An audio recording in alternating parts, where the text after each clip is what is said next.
So let's talk about the immune system. The immune system is our defense system against invaders. We have a number of lines of defense in our immune system. Your first line of defense is called the non-specific external barriers. The non-specific part is about it's going to keep anything that doesn't belong out of your body. External, outside, and these are like a barrier. So we have many parts of our external barriers. So let's talk about the first one, skin. You have layers of skin on the external part of your body, but you also have some skin in your, like inside of your respiratory system at the top, beginning with like in your head, your sinuses, there's skin layers in there. Skin lines the digestive system all the way through. Where you have portals to the outside world, where things might be easily taken into your body, those skin areas are covered with mucous membranes. And the mucus, I'll get to this one second. Let me talk about the mucous membranes have antibacterial enzymes called lysozymes that will digest things that come in contact with them. So one is bacteria. When you get bacteria on your mucous membranes, like in your nose, for example, or in your mouth valve, the mucous membranes will start to digest those bacteria. But also other things that come into your mouth too, like fungus spores, like dust particles or virus particles. So it could be as benign as dust, and it could be as harmful as a virus, bacteria, fungus. All of them, they're non-specific to what they're coming in contact with, so they're going to attack them. I just want to mention skin. One of the things about skin is that our skin is relatively dry. You might be noticing it, especially in the last few weeks, if your skin has gotten a little bit drier. The point is that if you think about the petri dishes that we plate bacteria onto, that's like a jelly-like moist surface. Bacteria like moist surfaces, and so the skin being a little bit on the drier side is actually a good thing because it's not a good hospitable home for bacteria, for example. The mucous membranes, like if you go up your nose and your sinuses, it's a little bit warmer, moister, very similar to that petri dish, but then you have those lysozymes that are going to digest anything that gets into those. So while it's like a hospitable place for bacteria to live, also we have like another layer of help here with these enzymes. Okay, let's talk about cilia.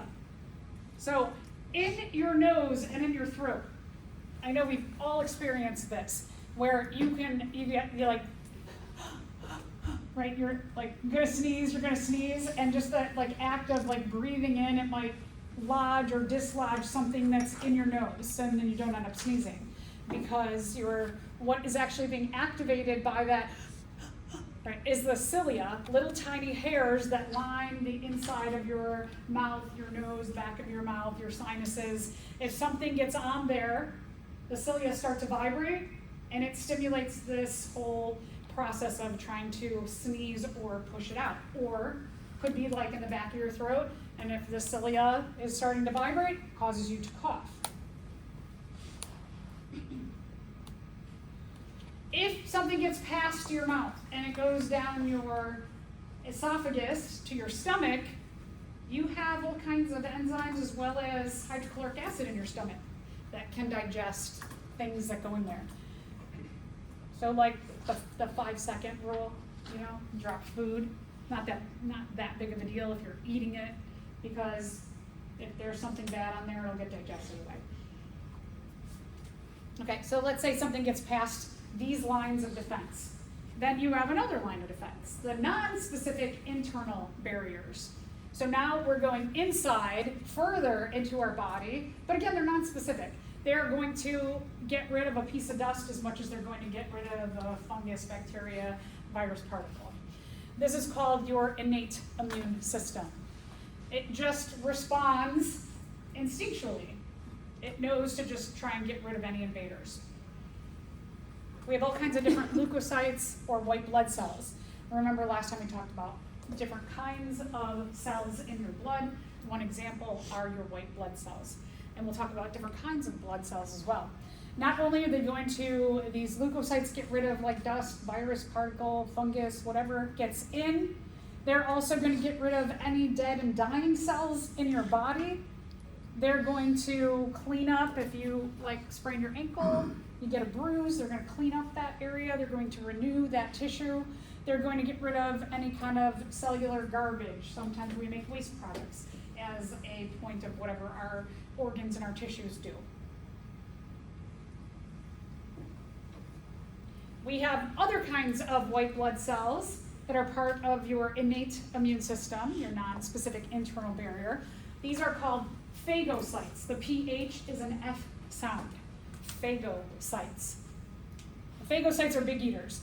They go around your body, and in regard to some other kind of white blood cell flagging, they put these little flags, which we'll talk about them in a little bit, but any cells or particles that are flagged, the phagocytes are like, I get to eat that. And so they just swim around in the bloodstream, and they look for any flagged tissues or cells. Phagocytes are looking for flagged bacteria, as well as other things. Could be, again, dust, virus, fungus, whatever. I love the name of these, natural killer cells. Natural killer cells mean that they are going to kill cells that are naturally occurring in your body. So they are looking for cells that are cancerous, or our own cells that have been infected with something else, like a virus-infected cell, a fungus-infected cell. They're going to get rid of that. Second part of your innate immune response is the inflammatory response. When you have a larger injury, what your body does is it brings water to an area, but it also brings then blood to the area. You have a chain effect that happens to allow for a cleanup to an area that might be injured or something happened in that area. So what happens is that you have cells called mast cells. And when you have a wound, these mast cells are going to secrete histamine into that area. The histamine, what it does is it stimulates the blood flow to increase to that area. So if you have an injury, you're increasing blood flow so that you get more platelets to that area. The platelets are going to shoot out fibrin, which is going to make a web, which is going to capture red blood cells to bring more oxygen to that area, to help the white blood cells to do their cleanup, and to make a clot in that area. So then that histamine, when you have more blood flow, you get that potential for clot and cleanup in that area. Phagocytic cells, as I mentioned before, what's going to happen is that cells or tissues that are destroyed are going to be flagged, and then they're going to come and they're going to eat up anything that is destroyed. So here you have a little chain that happens is that if you have an injury, like let's say that you get a splinter in your finger, the damaged tissue is going to release a chemical. That chemical is going to stimulate mast cells that are in your bloodstream to secrete histamine.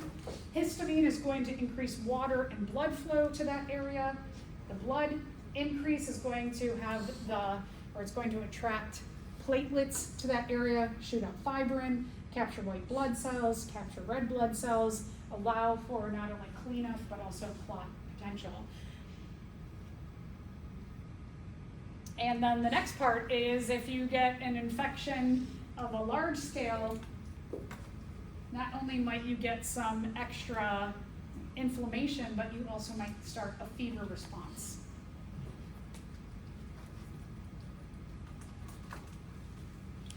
One of the things that happens when you get a fever is that some of your white blood cells are going to release a chemical called endogenous pyrogens.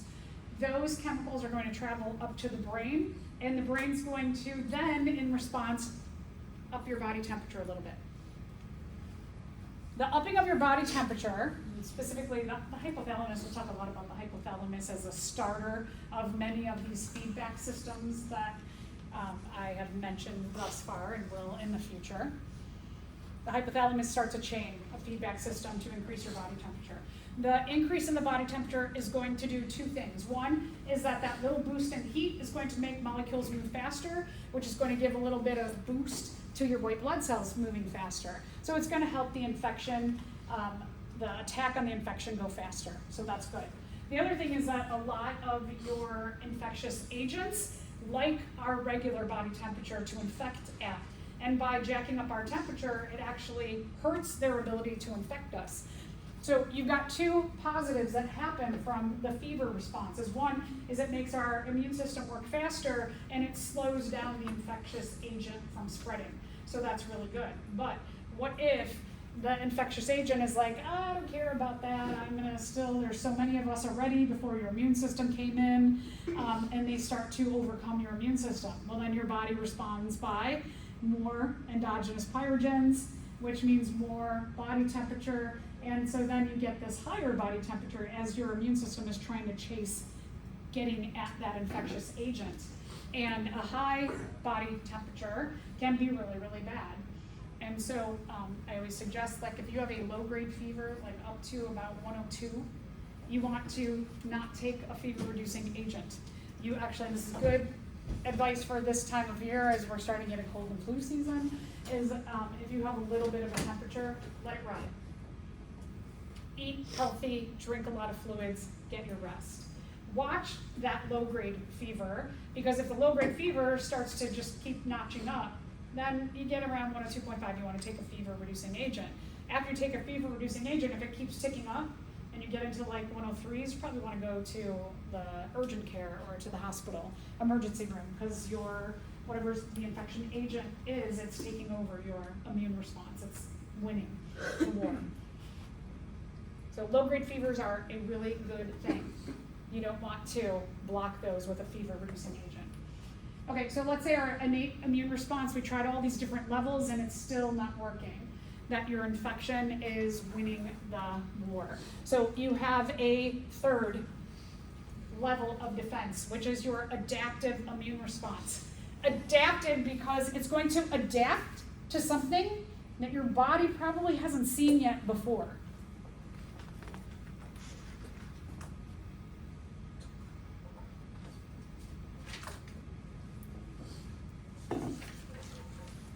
Here's where we get the production of antibodies, and why, when you have a cold and you have a specific strain of cold virus that you have never been in contact before, it might take a week for you to really start feeling better because you haven't seen or you haven't been exposed to that agent, that infectious agent yet.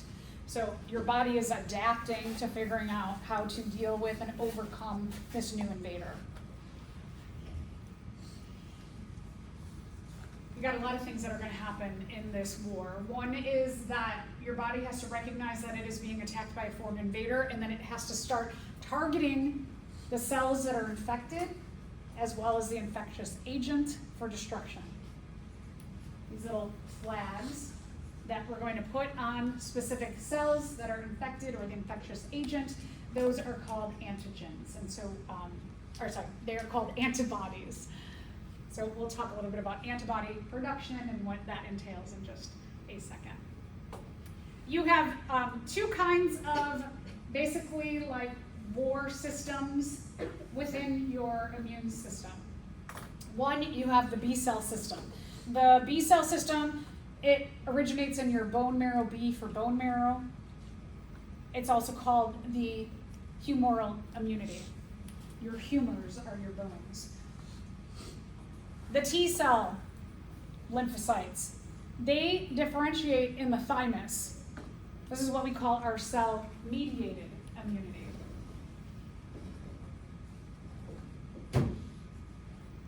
B, bone marrow, bacteria. Your B cells typically They typically attack bacterial cells, and the T cells are more typically going to attack virus particles. They both do other things too, but those are kind of like the main big ideas, which I do have that in your notes, maybe below somewhere it will be. All right, so let's take a look at this question. A microbe is trying to infect you. Which of the following represents the correct order for the lines of defense the microbe will encounter? So good. So you got barriers are first, the non-specific external barriers. So that eliminates B and C. And then you have your specific immune response, or your non-specific internal response happens next. Non-specific next. And then you have your specific immune response. So the correct answer is D. All right, so let's talk about the jobs of the B and T cell systems. The first job is recognition, that your body has to recognize that there is a foreign invader. The way that our bodies recognize that something doesn't belong in our body is by surface markers on the cell membrane. So this, for example, we've got two cells here, and you see how they look fuzzy like a tennis ball. All of those little fuzzy things coming off are little surface markers, and they tell us things about the cell. They can tell us information about like what kind of cell it is, what species of cell it is. Each of those surface markers may be a connector to a specific kind of enzyme or protein or lipid. And so they all have different jobs, but some of those surface markers are going to identify what and who and how you work. What we call these surface markers is we call them antigens. We're not the only cells that have antigens. All cells have antigens. Even virus particles have antigens. If you remember in the last unit that we looked at some of the virus particles, and some of them had little, almost looked like antenna coming off of there, those are also antigens. So from a virus particle to a bacterial cell, fungus, plant, protist, animal, we all have these little antigens that stick off, and they're all just surface markers that tell information about that cell. It also, again, those surface markers can be connectors from like enzymes to substrates, could be connectors between cells, so there's a lot of jobs of what sticks off the cells, one being identity of the cell.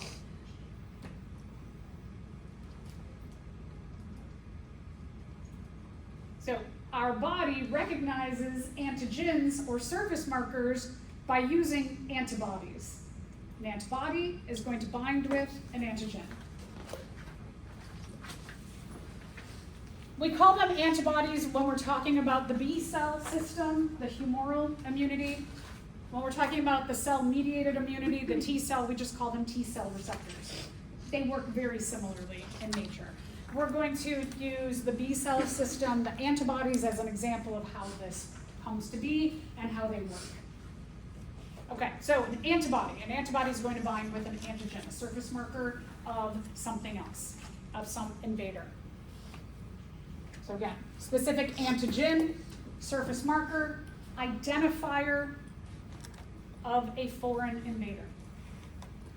It's if we're talking about the B cell system or the humoral immunity, we're talking about a bacterial cell. We're going to use that as our example.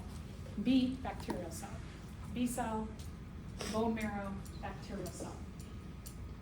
So a little bit about the structure of antibodies. So they're pretty clever in how they are structured. The structure is like a letter Y, like a capital letter Y. And of that capital letter Y, you have two areas. You have a constant region that forms about this much of the Y. It forms this base area and just a little bit of the beginnings of the V part of the Y. For any of the antibodies in your body, the constant region is the same. So it's kind of like you have in your body, you have like, if you're going to make a key. So let's say you go to the store, and as you're walking out of the store, there's a vending machine, and you can take your key,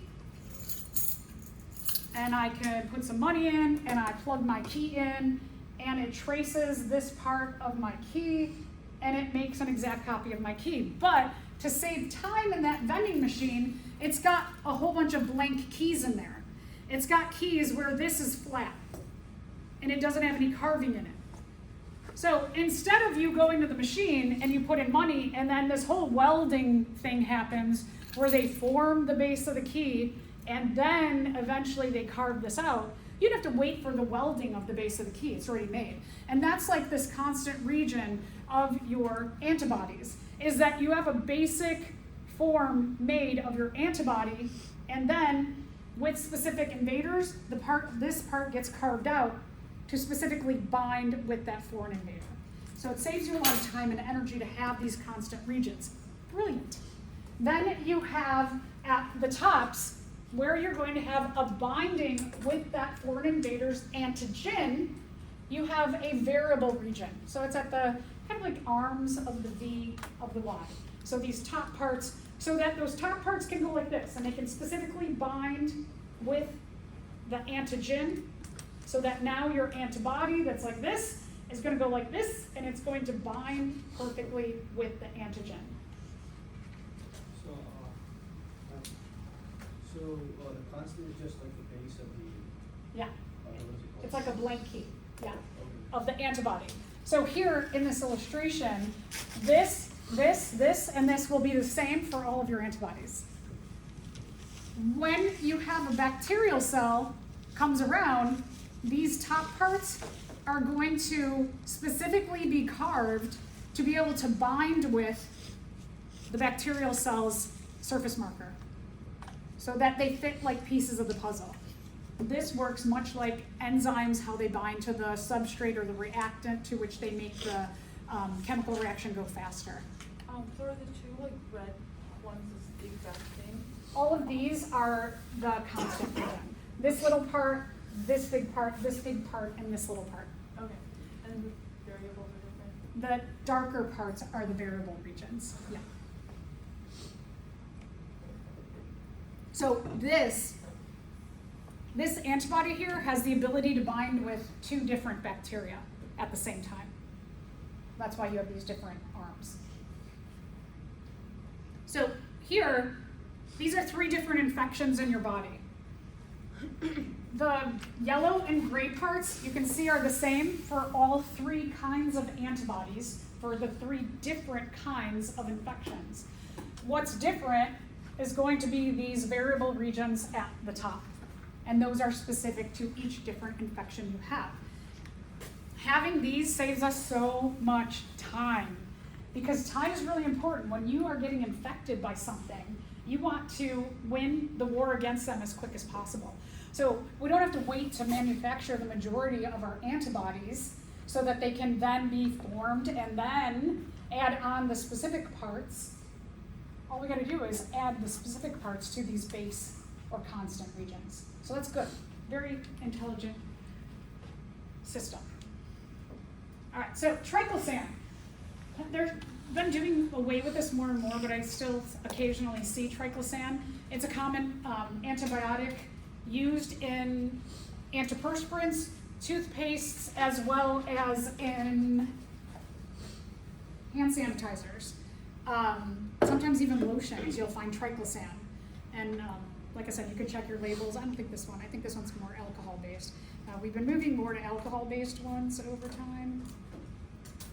Ingredients, water, something else. No triclosan in that. Okay, which of the following is most likely the prediction about this antibiotic? Would you think this antibiotic is as effective now as when it first came out? No, because we know a lot about the evolution of bacteria, right? There are no microbes left that are resistant to this antibiotic given its widespread use. Maybe. We'll see. Let's see what the other choices are. I definitely think that's like a maybe. There might be microbes left that are resistant to this antibiotic in areas where these products have not been distributed.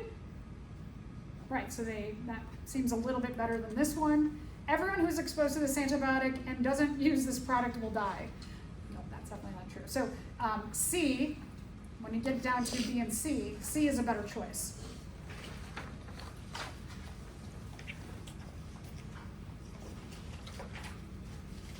Okay, what about our own cells? What happens when you have an autoimmune disorder?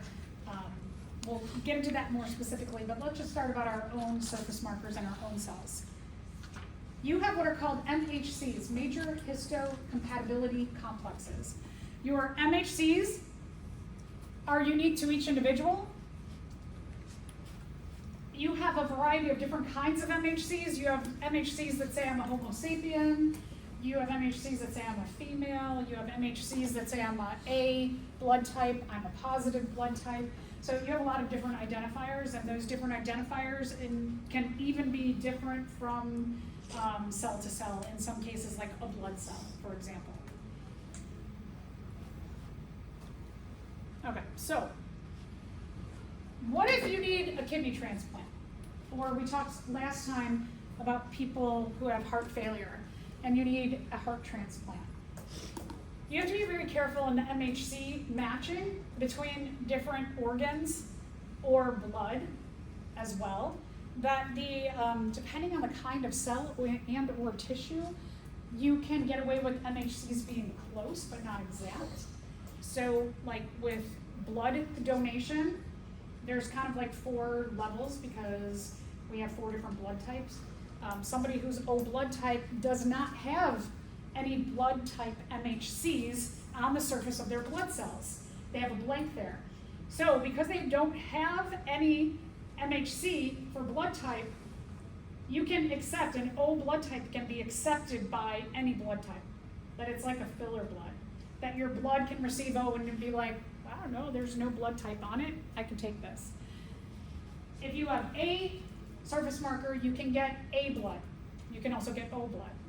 If you have AB blood type, you can get A, you can get B, and you can get O. So you just have to be careful about whom you give blood to. RH factor gets into another kind of these. Let's say though you need a heart and you're undergoing heart failure, you need a heart, and I'm like, I get in a car accident and I die, and I say, give my heart to whoever. If you need a heart, all right, so T cell system, cancer cells. Cancer cells are viral infected cells. There's 4 different types of cells that work in this system. One are called cytotoxic T cells. The cytotoxic T cells, their job is like the B cell, where it's going to bind to the foreign invader. They also, though, start to destroy the foreign cell, the viral infected cell, or here you have a cancer cell.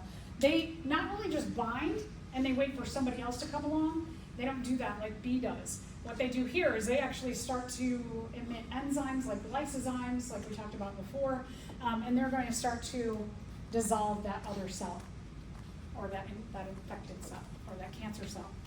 We also have helper T cells. The helper T cells are going to give a bit of a hormone boost to the cytotoxic T cells.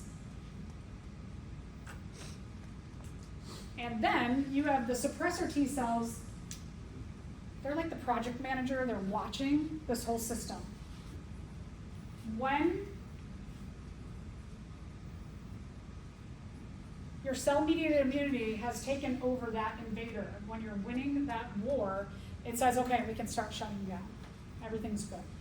So they're making sure you don't waste a lot of energy where you don't need to in having this war against that virus-infected cell or that cancer cell. And then the last one is produces a memory cell. If that infection comes back again, you don't have to go through the point of making your T cell receptors. Same thing with the B, you don't have to go back and make the antibodies again. You've got them floating around in your immune system and can replicate them really quickly. So that is that the point of vaccines, like say like a flu shot, they would put a small dose of it so it can recognize it. So when you get the flu, it'll just be like, we've seen this before. Right. Okay. It's a quick response. Let's say that this year they have it right, and in the flu vaccine, it matches one of the flus that goes around this year. And if you got the flu vaccine, you might wake up in the morning and you're like, oh, I feel a little off. You know those days where you wake up and you're like, I know I'm getting sick. And you go through the day and you're like, never get really sick, but you feel a little off. And then you just go about your day and you're thinking tomorrow I'm gonna be really sick. And you wake up the next day and you're totally fine. that's when you had a foreign invader whom you've already like had a full-blown immune response with, they've come back. And either your memory T cell receptors or your antibodies are able to quickly do a quick replication and flagging and munching up, and so that you have like a short day, like maybe like a little fight, as opposed to a full-blown war. Yeah. So then how does like stuff like HIV, like I remember studying that pretty much they destroy the helper T cells, or do they? Yeah, they destroy the helper T cells, which means that the cytotoxic T cells who are trying to overcome all of the virus infected, HIV infected cells, they're always a bit behind. Yeah. A lot of infections work in many different ways. HIV is super complicated. I think we're going to talk about it in a little bit too. So this should just give you an idea of how different immune system, different leukocytes work in your immune system. They're kind of cool pictures to see that the binding, and then you see like eating and attacking of the different cells. So remember that your humoral immunity comes from, it originates in your bone marrow. The B cells are part of your humoral immunity, and they mainly focus on bacterial invaders. When you're talking about your T cells, and then you have two main players, you have the memory B cells, but then you have the plasma cells that can create lots and lots of antibodies very quickly. Your cell-mediated immunity, it focuses on your T cell system, mainly attacks viral infected cells as well as cancer cells. There's 4 main players in there.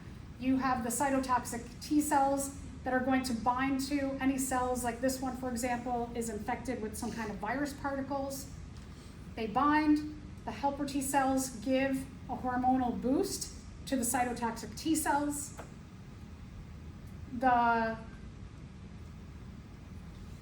Then you have the, where's the other one? You have the suppressor T cells, I don't know where they're at. The suppressor T cells are here in the system. The suppressor T cells are watching the whole thing, and when these guys, the helper T and the cytotoxic T, have done a pretty good job of minimizing the amount of virus infected cells or cancer cells, then they're like, okay, everybody, let's slow this down. And then you always have memories for the future. You have your memory T cells, you have your memory B cells, you have your antibodies when we're talking about the B system. So there's your remembering for next time, is that those memory cells, the Bs or the Ts, allow us to quickly fight an infection without having the full-blown war.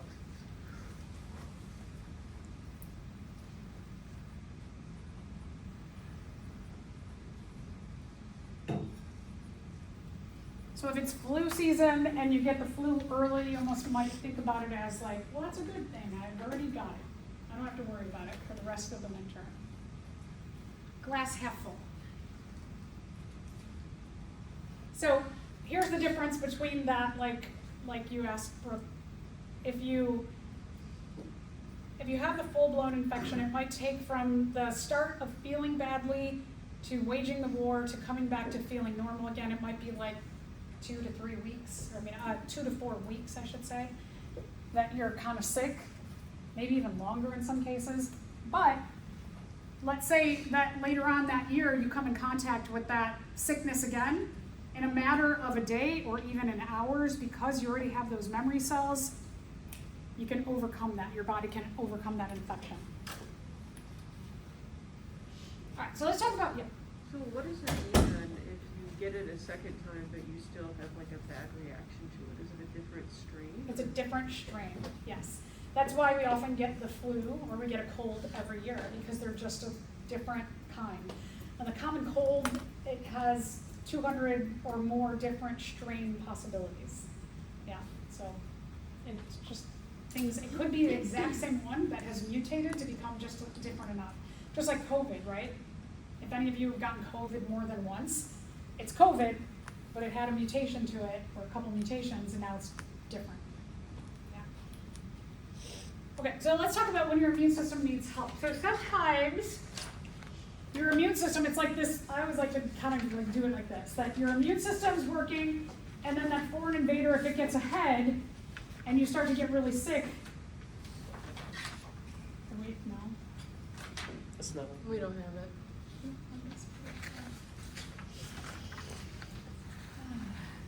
Always something with me.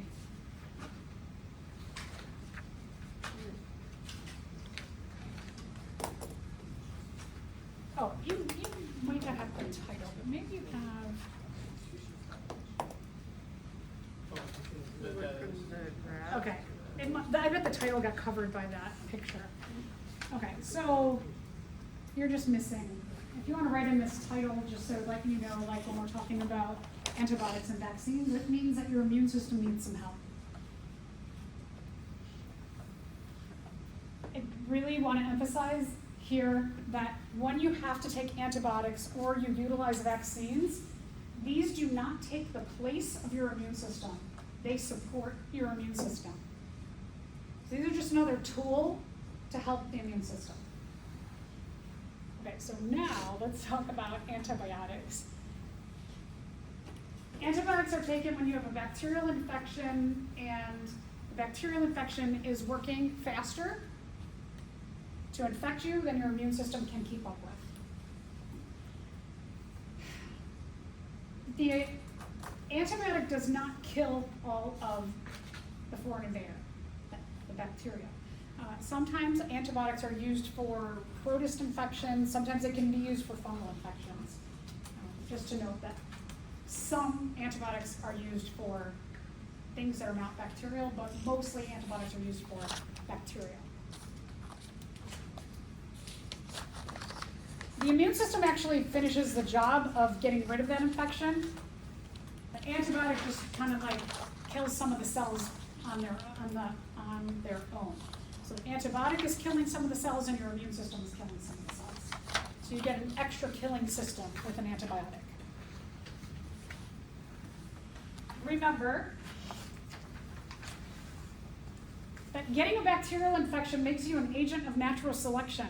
That in having an infection and the bacteria being able to replicate and have like a place, right? Like if there's a bacteria, somebody sneezes and some bacteria lands here, and I go like this and then I touch my face, and that bacteria goes from 1 to 2 to 4, and it starts to do that J-shaped exponential growth curve.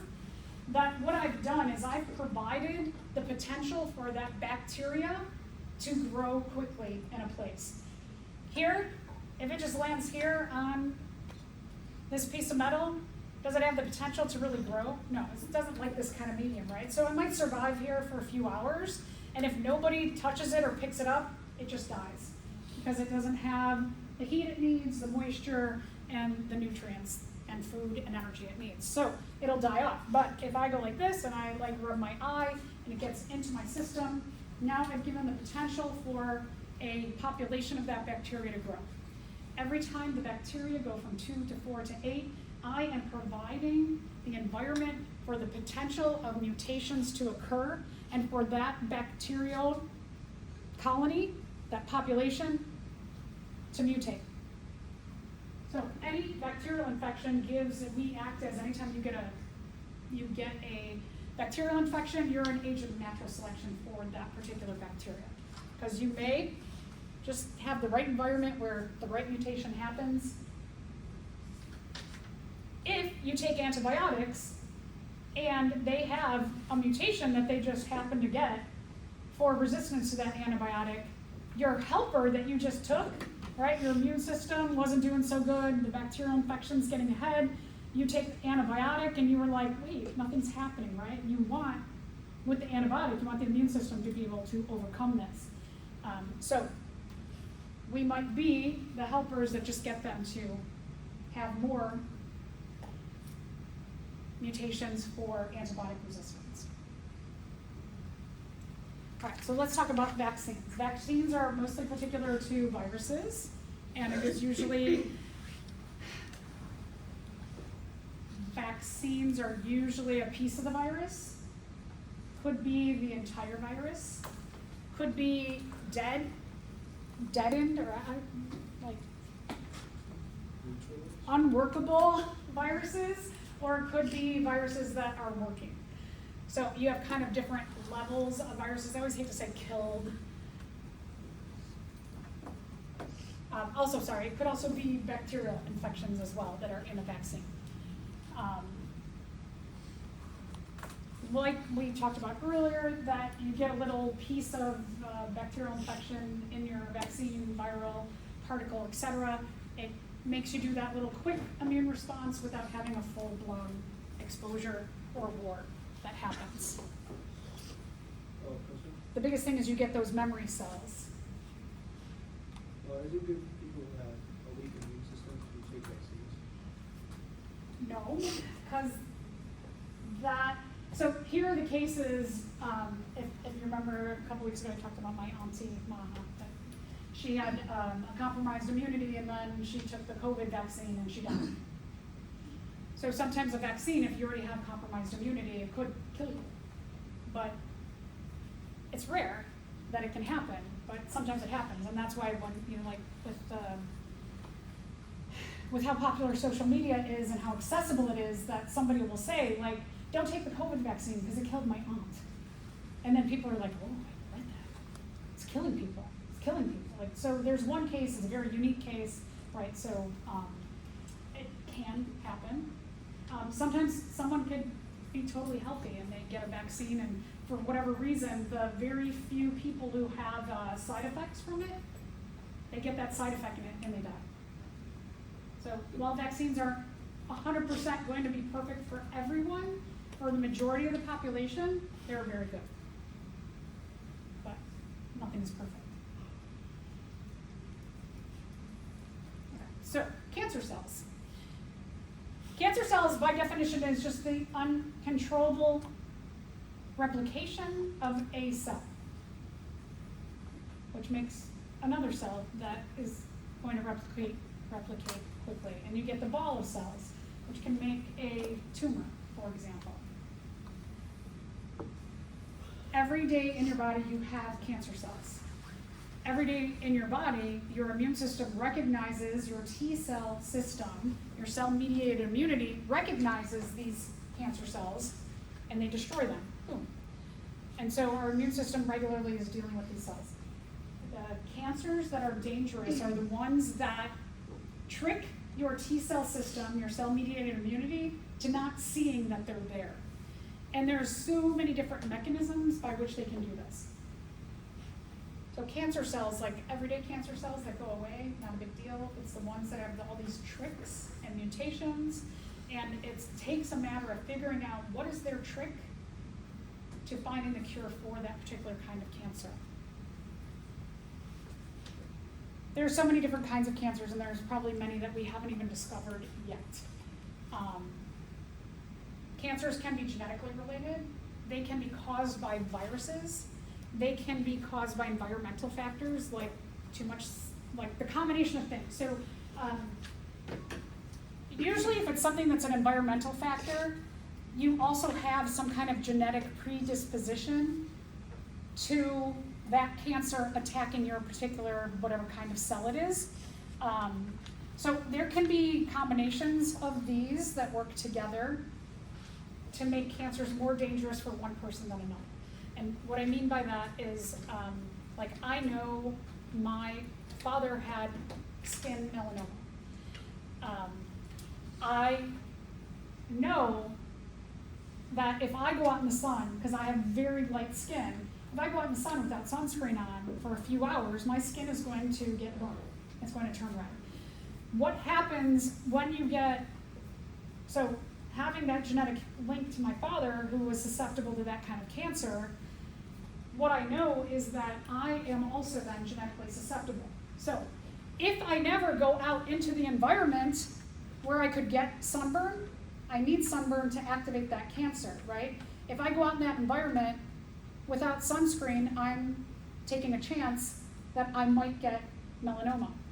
But if when I go out into that environment, I wear a hat and sunscreen and long sleeves and I stay pretty well covered up, and protect my skin, I minimize my faulty genes from making that cancer proliferate in my cells.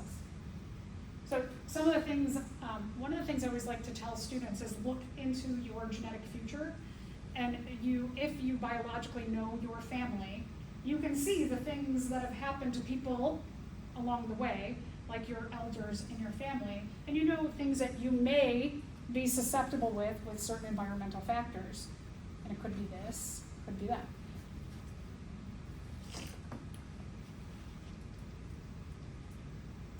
So your immune system typically recognizes most cancer cells, but like the last cell said, they are good at sabotaging all of the different, we call them checkpoints in our cells, as well as your immune system recognizing them. So there's a lot of different mechanisms for which cancers will proliferate.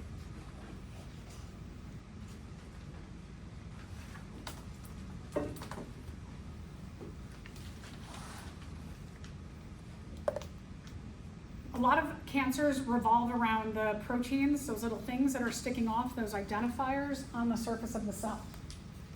And that by not having certain identifiers on the surface of the cell, just like an old blood cell doesn't have any kind of blood cell protein, glycoprotein attachment, by not having that, your body's like, oh, cool. I don't know what that is, but it's fine to be here. So like O blood works in a lot of ways it works like cancer cells do, in that it can be present in your body and your body's just like, okay, and it ignores it. But it's useful to you. Here, cancer cells are the other way, right? So your body sees this thing and it goes, and it ignores it, but it's a bad thing. And so these surface markers, not having them, allows the whole body to just kind of like, I don't know, okay, moving on. It doesn't have a surface marker, so I'm going to ignore it. That's the way some of them work. Some of them may actually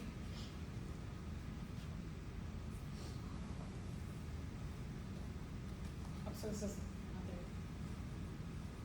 So specifically, who might be looking out for them? Specifically, natural killer cells and the cytotoxic T cells. Natural killer cells look for cancer surface markers. Cytotoxic T cells look for viral infected cells. And so the cytotoxic T cells, what they're looking for is, for example, like hepatitis. Hepatitis would be a virus that can cause cancer. So we've got those two that just go, I don't know. Okay, so vaccines can prevent some cancers, like all of these here.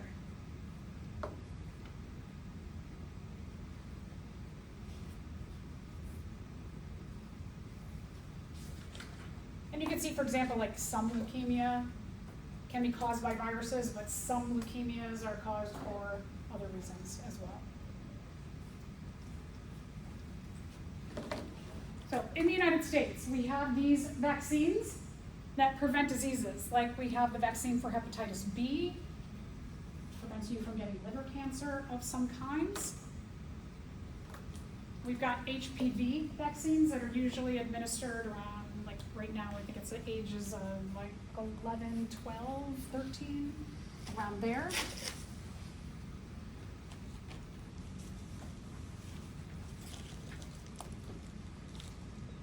Okay, so I guess that's all I'm going to say about vaccine. So let's talk about when your immune system malfunctions. Allergies, for example. My allergies are crazy right now because we've had the like kind of a little bit cool weather, and now it's getting warm and cool, and I know it's a mold allergy that I'm dealing with. So my whole respiratory system and immune system are overreacting to mold particles that, are those mold particles going to kill me? No. They're just like floating around because the leaves are getting broken down. And as the leaves get broken down, the spores the fungus that grow on them to break them down, they're releasing spores into the air, and it's causing me to have all of this like congestion. A couple weeks ago, I had like a little bit of a fever and a little bit of a sore throat, and so I know, and you can tell my voice is like, with all this, like a long fall, which is beautiful, it's causing my voice to really be kind of messed up and have congestion. The mold, a lot of you are around that mold who don't have any allergy symptoms, and your bodies are fine, right? So we know that mold's not gonna kill us. But my body is just like overreacting, and I'm having this constant immune response to it, to something that's not a big deal. So other things, pollen, if you get more of the spring seasonal allergies, your body is overreacting to pollen. Pollen, it's just plant sperm. So your body is just having an immune response against it. Other people, no big deal. You get stung by a bee. Some people can go into anaphylactic shock, which causes that whole system with histamine and mast cells, causes inflammation in the throat, and can cause people to stop breathing. And then it could be other things that are related to food. And all of these different kinds of food can cause those overstimulation, right? Does anybody, I mean, do we typically in our society, like, I don't have peanut allergies, do I see a peanut and I'm like, oh my gosh, it's so scary, peanuts are scary. No, it's not a big deal for me, but there's other people in the world who look at a peanut and they're like, that could kill me. Why a peanut? Who knows, right? So one of the things that we don't understand is why allergies are on the rise in our world. There's a lot of hypotheses because we put a lot of preservatives in our food, there's a lot of chemicals in our environment in general. Could be that we're overstressed, could be that a lot of combination of things are causing more of the inflammatory response, and some people are more genetically prone to having a larger inflammatory response in regard to some of these factors. So there's a lot of things that could be going on. Figure it out, you'll help a lot of people. Any of those things that you see are basically like antigens. That for me, those little tiny mold particles, my body's looking at it as it's a bacterial infection. So it's going to start an immune response.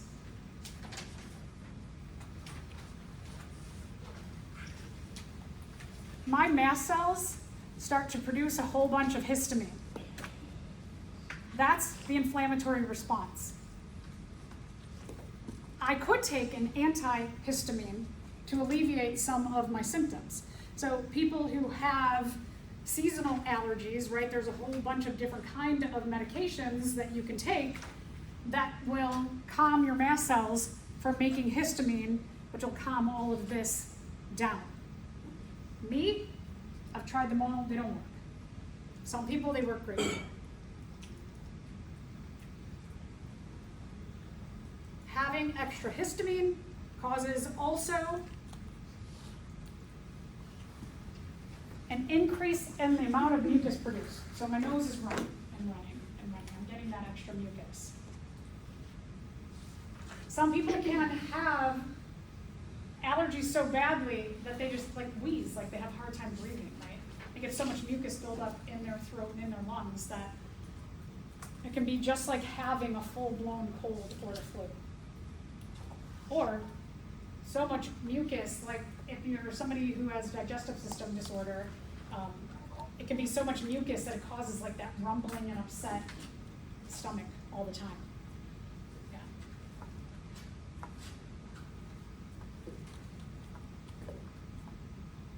Food allergies are, I don't know, they're scary for a lot of people, right? Because if your throat closes up, that's super duper duper scary to be suffocating in air. Very scary.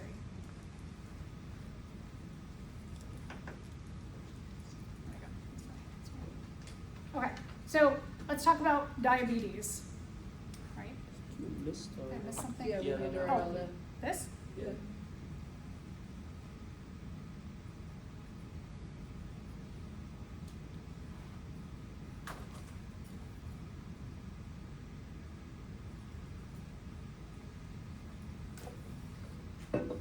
Oh, sorry. Autoimmune disease. I was like, did I click? Okay. Autoimmune diseases, for whatever reason, even though you have the right surface markers, your body still is like, I'm going to attack that specific kind of cell or tissue and we don't know exactly why.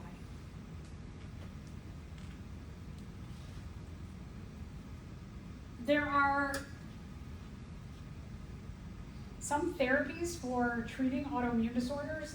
So like one, for example, I know Crohn's disease, which one of the things that Crohn's disease does is it messes up your digestive system really badly. It's very uncomfortable. That they've been giving people with Crohn's disease a certain kind of, can't remember if it's a tapeworm or a roundworm, but they're giving them essentially a parasite that doesn't really do anything. Doesn't harm them, but it does live inside of their digestive system. And what the immune system does is instead of focusing on attacking the cells of the digestive system, the immune system focuses on attacking that parasite, and then the digestive system ignores the autoimmune response.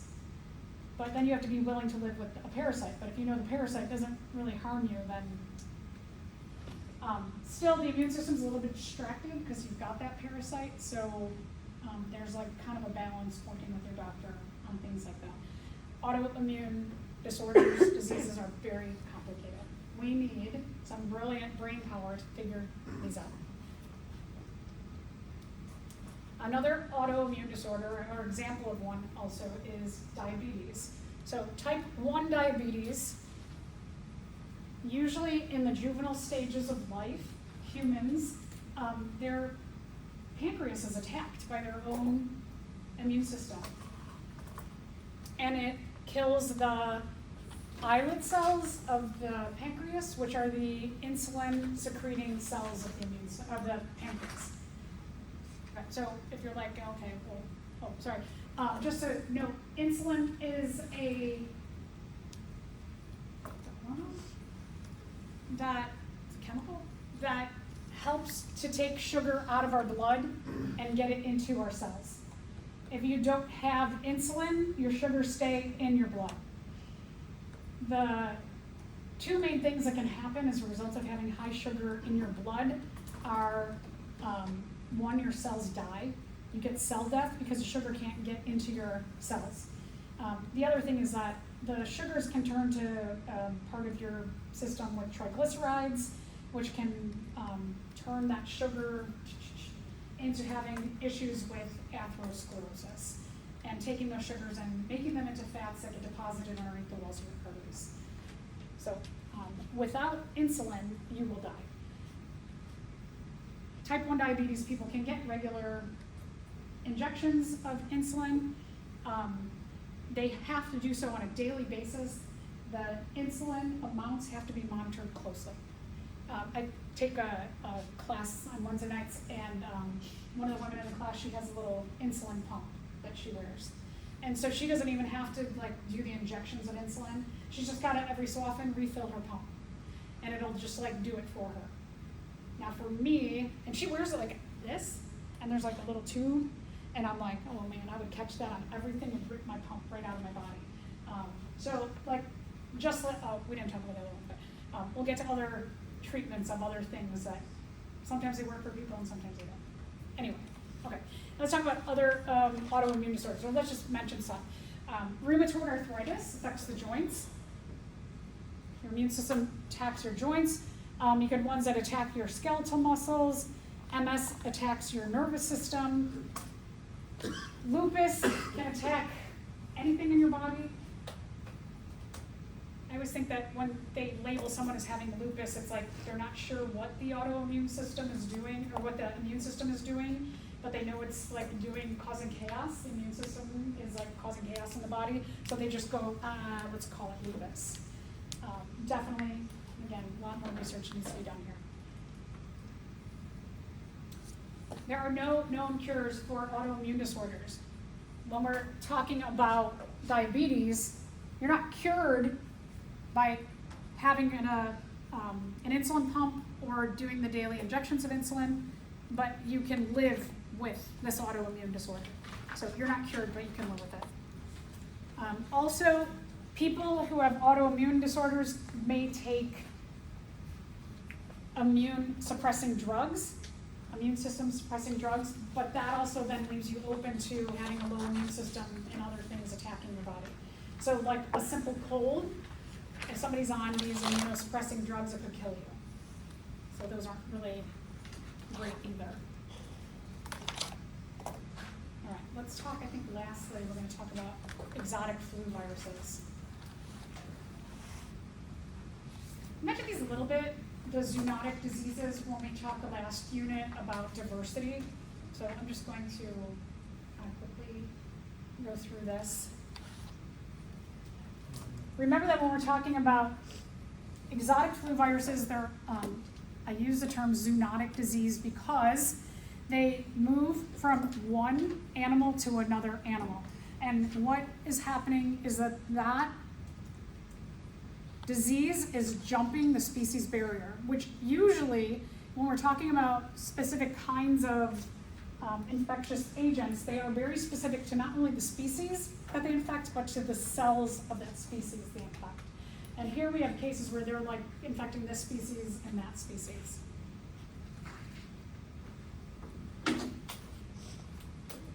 When we're looking at flus, for example, they have very different antigens. It makes them a totally different strain, as you said before.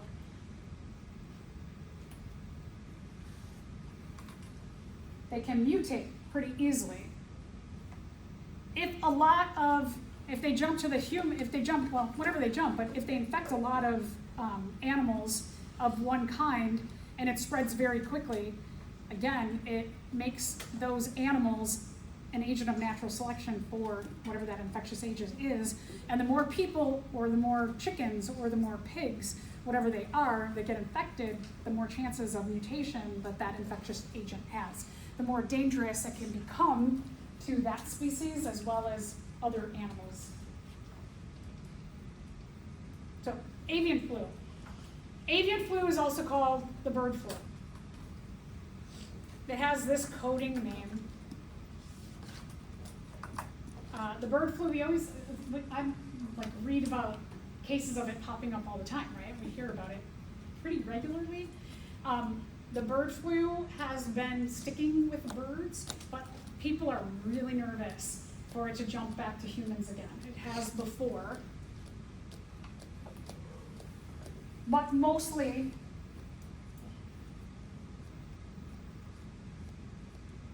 it hasn't gone like super duper duper widespread. But here's one that, if it goes widespread, it could be real dangerous to humans because of some of the history with it. If we take a look at 2012, there were 608 human cases of which 60% were fatal. Imagine if COVID were like that. If 60% of humans died of COVID, that would be crazy, right? So this is one that they're really nervous about it coming up again. Today it's not super efficient at infecting us. I know, again, we hear it popping up every so often here and there. So far, the mutations have been beneficial for us, but look at what happened in 2012.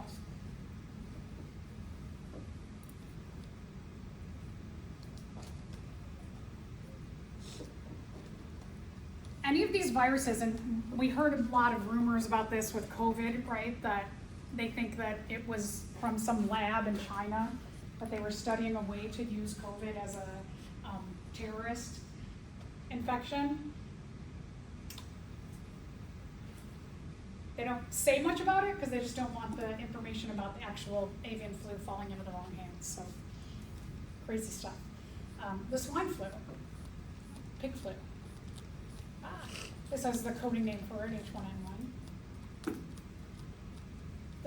The swine flu has jumped, I'm going way over, sorry. 3 species. It has a combination of human, avian, and pig viruses.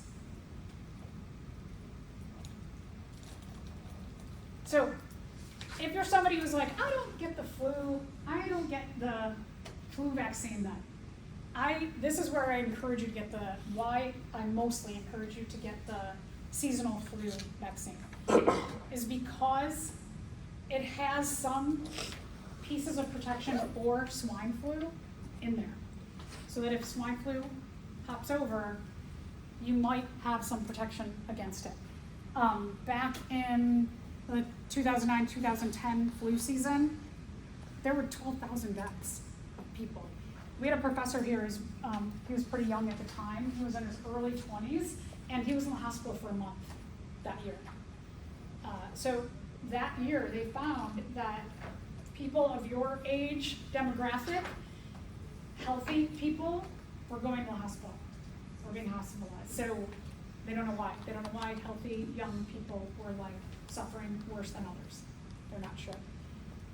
And then we've talked about HIV/AIDS. AIDS attacks the helper T cells of the cell-mediated immunity. I'm not going to say too much about it. We talked about this when we talked about viruses as well. Okay, let's do real quick. So would you expect someone with an AIDS with AIDS to have a fever in response to an infection? Okay, so now you got to think about what is being attacked in AIDS, which level? Yeah, level 3. So the level 3 is being attacked. Where's fever? Level 2. So would their level 2, if level 3 is being attacked, would their level 2 still be intact? Yeah. Level 1 and level 2 are still going to be working. So would, if they get an infection from something else, like they cut their finger and it causes some kind of immune response, yeah, they're still going to have a fever as a result of it. Is it yes, because the non-specific defenses should be relatively normal, or yes, because the specific immune response should be relatively normal?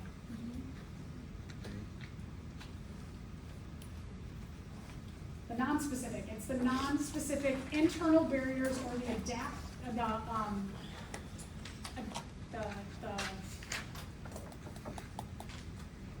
adaptive, oh my gosh. What is that level called? The whole thing. Which one? Level 2. The non-specific internal barriers is also called the, what immune response? Innate, thank you. Yes. The innate immune response, thank you. I'm like, oh my gosh. The innate immune response should be working fine, level 2. Okay, thank you, Hamza. Okay, I think that's it, right? Oh, no. Okay, one last thing, sorry, one last. Just some statistics. And remember I talked about Dr. Ho, he's doing a lot of good research in regard to HIV/AIDS. There's a lot of things that are happening.